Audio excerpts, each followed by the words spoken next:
Hi, this is Misha, and we were out test firing a few guns today, and I just threw in the car actually what was my first AK. This is a Romanian Cugir SAR-1. Now, you've seen this rifle in our Romanian video, so it's been on camera before, but I don't know, it kind of holds a special place for me. I bought this brand new in 2001 from a local store, which I still frequent. In fact, I was in there about 2 days ago. So I've had it for about 15 years now, and it's never missed a lick. It's had several thousands of rounds through it. It's never jammed. For an AK, it's very accurate.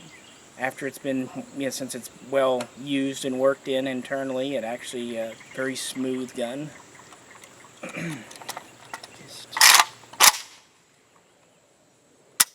Even the old Century triggers never given much trouble. The only modification I've done to it is I took the original furniture off, which the buttstock was kind of fitting loose for some reason, and originally the front handguard was the palm swell type. I put PM63 furniture on it, which fits a little better and just makes it look like a Romanian military type gun. But other than that, that's all I've done. It's still in stock configuration.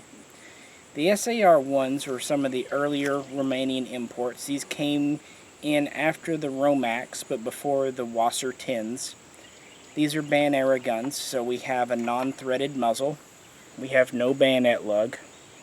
On the other hand, we have a high-capacity double-stack receiver. It has the magwell dimples, and this came into the country with the high-cap mag. If you can see here, it has the full-length dimple in front of the magwell.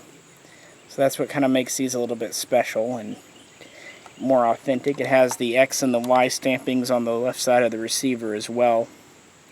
These were purpose-built new guns that came in from about 1999 through about 2002, 2003, somewhere in that era.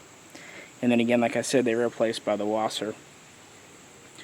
This gun, is special to me for being the first, and it works really well. And I bought it when I was, I guess, a sophomore in college, maybe a junior.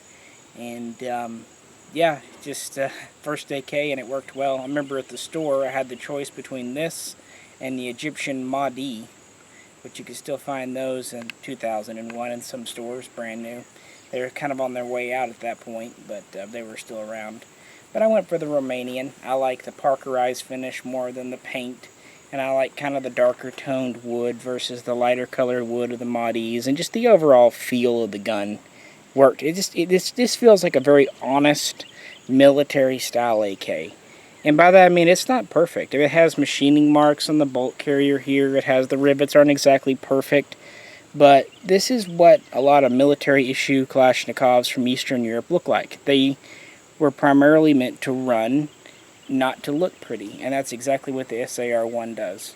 Anyway, I thought I would just share one of my favorite guns with you that's never let me down. And you don't see too much out there on the old SAR-1s anymore. They're almost a forgotten footnote in history from the assault weapons ban era, and this is what led to the SAR-10. And while the SAR-10 is a good gun, I'll take the SAR-1 over it.